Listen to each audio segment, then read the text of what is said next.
مذہب یا عقیدے کی آزادی ایک تعارف۔ یہ ان 8 مختصر فلموں میں سے پہلی فلم ہے جس کا تعلق فکر، ضمیر، مذہب یا عقیدے کی آزادی کے انسانی حق سے ہے، اور اس سے کہ کب اور کس صورت میں یہ حق محدود ہو جاتا ہے۔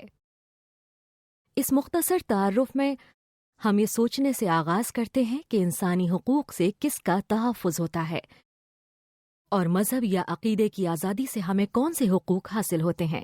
آپ سے ایک سوال پوچھنے سے ابتدا کرتے ہیں۔ مذہب یا عقیدے کی آزادی کے انسانی حق سے کون سے مذاہب کا تحفظ ہوتا ہے؟ آپ کے خیال میں کیا دنیا کے بڑے مذاہب کا، یا تمام مذاہب کا جن میں چھوٹے یا کم جانے گئے مذاہب شامل ہیں؟ یا شاید ان میں تمام مذاہب اور ہر طرح کے عقیدے شامل ہیں؟ دراصل یہ ایک مشکل سوال تھا۔ میں نے پوچھا کہ ان سے کون سے مذاہب کا تحفظ ہوتا ہے۔ اکثر لوگ یہ فرض کر لیتے ہیں کہ مذہب اور عقیدے کی آزادی سے مذہب اور عقیدوں کا تحفظ ہوتا ہے۔ درحقیقت ایسا نہیں ہے۔ باقی تمام انسانی حقوق کی طرح مذہب یا عقیدے کی آزادی سے مذاہب یا عقیدوں کا نہیں بلکہ لوگوں کا تحفظ ہوتا ہے۔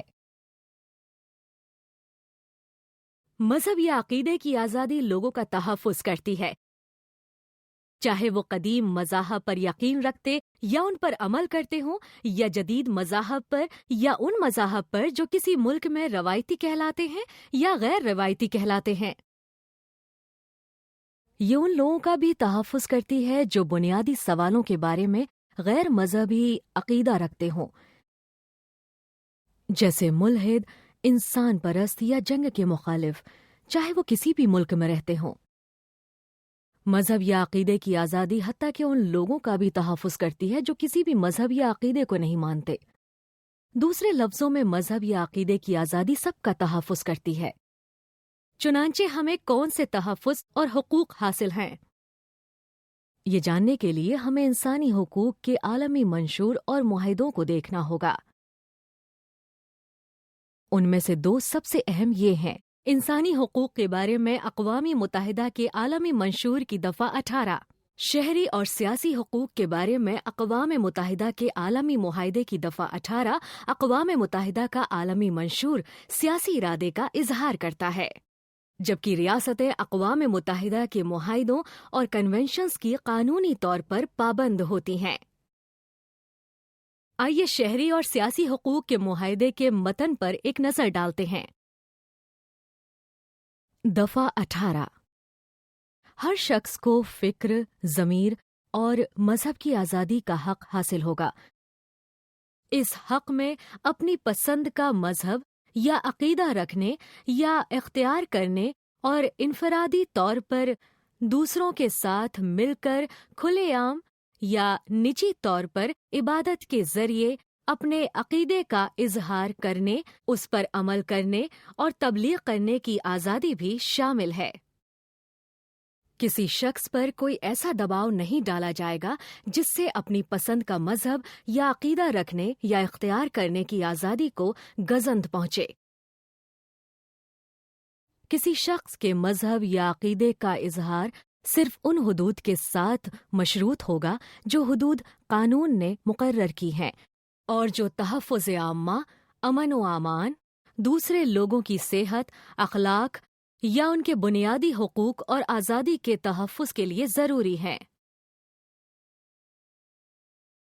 اس میثاق میں شریک ممالک، والدین اور جہاں وہ موجود نہ ہوں، قانونی سرپرستوں کی آزادی کا احترام کرنے کا عہد کرتے ہیں کہ وہ اپنے عقیدے کے مطابق اپنے بچوں کو مذہبی اور اخلاقی تعلیم دلوائیں۔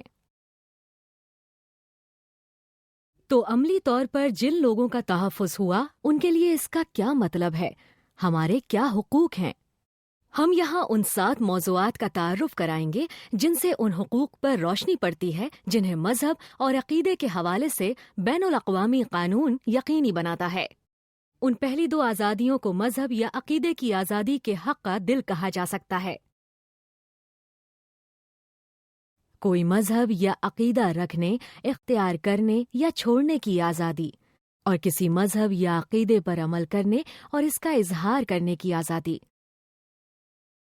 اور سب سے بڑھ کر ہمیں مذہب اور عقیدے کے معاملے میں کسی جبر سے تحفظ یا امتیاز سے تحفظ حاصل کرنے کا بھی حق ہے۔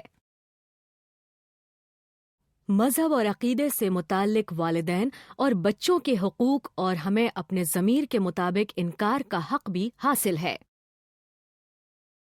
مذہب یا عقیدے کی آزادی کا ایک کلیدی پہلو یہ ہے کہ کب اور کس صورت میں یہ حقوق محدود ہو سکتے ہیں۔ اس ویب سائٹ پر آپ ان تمام موضوعات کے بارے میں ایک مختصر فلم دیکھ سکیں گے کہ عملی طور پر ان حقوق کا کیا مطلب ہے۔